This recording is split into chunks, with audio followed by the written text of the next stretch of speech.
I'd like to ask the panelists whether they think there might be some dissonance with some of the things that the General Secretary said about efficiency and growth and the negotiations currently going on in Greece.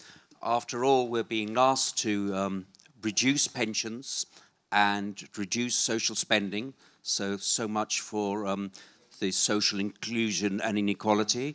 We're being asked to prioritize reform in the structural side of liberalizing bakers, pharmacists, and so on, rather than the important issues about how the rich have not paid in Greece traditionally, tax evasion, and so on. And thirdly, we've been asked to increase our primary surpluses, not to have so low primary surpluses, which will have a great effect on investment. And finally, and this is the key thing, unless Grexit is removed from the agenda, unless there is a final solution, something to do with debt, something to do investment, Greece will never grow out of this crisis. We'll always be going hand to mouth to what we have to face, and we will not be able to even do the fiscal targets we're being given, because obviously we won't grow if Grexit is not taken off the agenda, and then the IMF and the others will come back and say why you need to do more,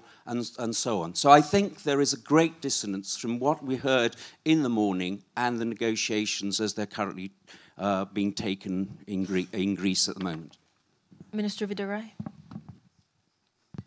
I don't know if this is related to Greece or not, but let me just share with you what we've learned in Mexico over the past few decades. The most damaging events to poverty in Mexico, to income inequality, and to the well-being of Mexicans have been the financial collapses that we went through in 76, 82, and then again in 95. And these were financial collapses when global markets lost faith in the Mexican economy, and we had massive exits of capital. And it took years to recover, and in many ways, we have not recovered yet from all the damaging effects of that.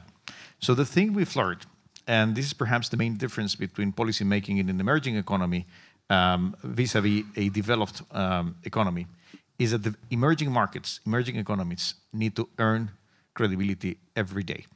And that is perhaps the most important priority. And that's why in the face of accidents that can happen, either be things that going on in Greece or a normalization of monetary policy going not as smooth as predicted, or anything that can happen in the world, emerging markets need to be prepared through structural reforms, but also through a credible macroeconomic policy going forward.